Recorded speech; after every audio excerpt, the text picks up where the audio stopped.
శుభములు కలుగు నీకు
వచ్చారా?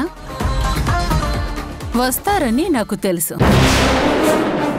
ఎందుకంటే మీకు వేరే దారి లేదు కదా.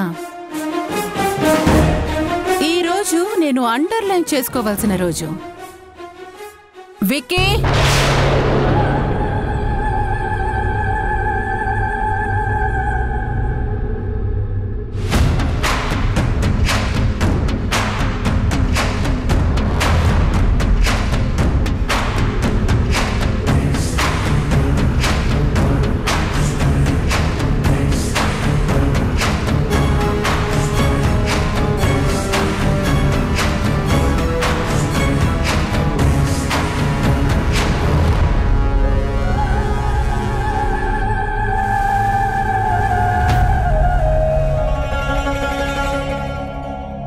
రండి, కూర్చోండి.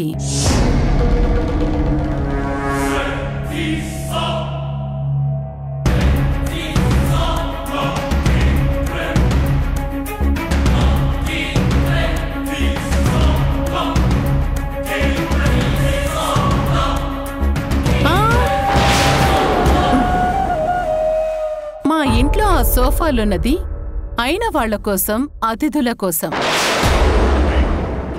అంతేకాని అప్పు తీసుకునే వాళ్ళ కోసం కాదు.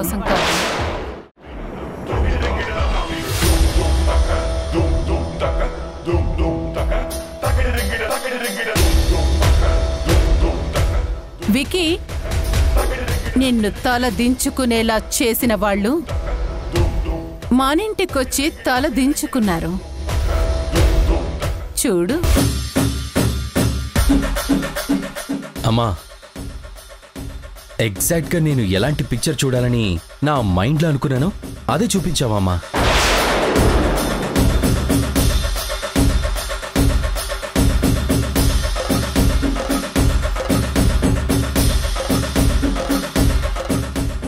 ఏమండి, మాకు డబ్బిస్తే మేము వెళ్తాం.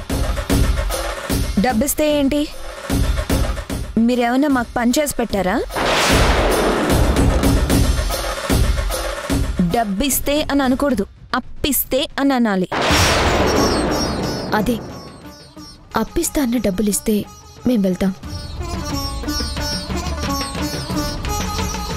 అక్కడ అవతల మా చెల్లికి ఆపరేషన్ ఉంది. దానికంటే ముందు మీరిక్కడ చేయాల్సిన పని ఒకటుంది. ఏంటి, నీ కూతురే మాట్లాడుతుంది, నువ్వు మాట్లాడవా? అరుంధతి, నువ్వు చెప్పిన మాటకి నేను ఒప్పుకుంటున్నాను. 6 నెలల పాటు చీరల వ్యాపారం చెయ్యను, పూర్తిగా మానేస్తాను. నాకు డబ్బు ఇప్పించు, నేనెళ్ళాలి. నోటి మాటకి లక్షలివ్వటానికి మీరేవైనా మాటకి విలువ ఇచ్చే మనుషులా? మాటలతోనే మనుషుల్ని మనసుల్ని చంపేవాళ్ళు.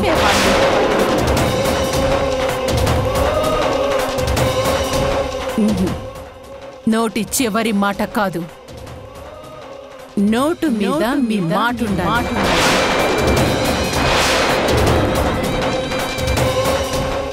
అగ్రిమెంట్ మీద మీ సంతకాలుండాలి. అగ్రిమెంటా? వికీ, అగ్రిమెంట్ తీసుకురా.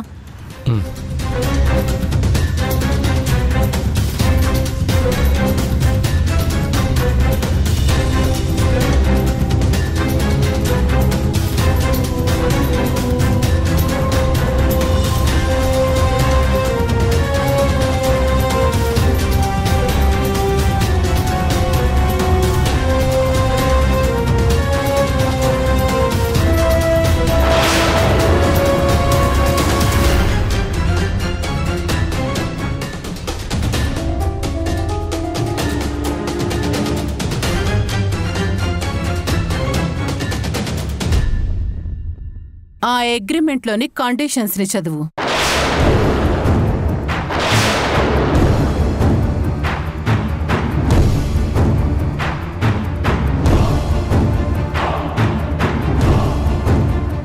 కృష్ణమ్మకి నేను 25 లక్షలు అప్పుగా ఇస్తున్నాను.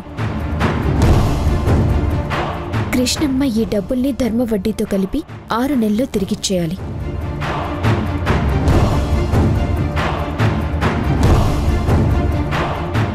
ఇవ్వలేకపోతే అప్పుడు తను తన కుటుంబం నేను చెప్పినట్టు చేయాలి.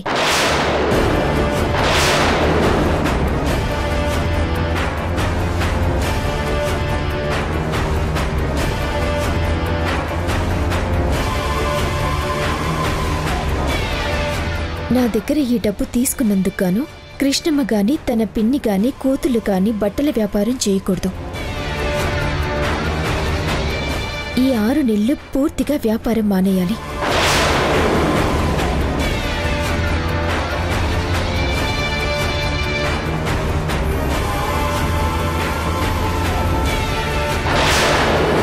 ముఖ్యంగా ఈ అప్పు విషయం కానీ ఈ కండిషన్స్ విషయం కానీ బయట ఎవ్వరికీ చెప్పకూడదు.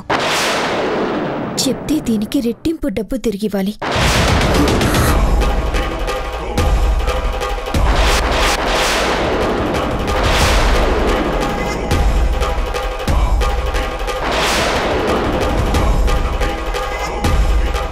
అమ్మా, ఏంటమ్మా ఇది? ఎవరికి చెప్పొద్దంటే ఏంటర్థం? అయినా మేం అప్పున్నామని చెప్పుకుంటే మాకు అవమానం కానీ మీకేంటండి బాధ? నేను కండిషన్స్ని చదివి సంతకం చేయమన్నాను, క్వశ్చన్స్ వేయమనలేదు. అదేంటండి, అగ్రిమెంట్ అంటే 2 పక్కలా ఒప్పుకోవాలి కదా. హలో, ఇది మన మధ్య మ్యూచువల్ అండర్స్టాండింగ్ అగ్రిమెంట్ కాదు. మేం పెట్టే కండిషన్స్ దాటమని మీరు మాకు రాసిచ్చే అగ్రిమెంట్.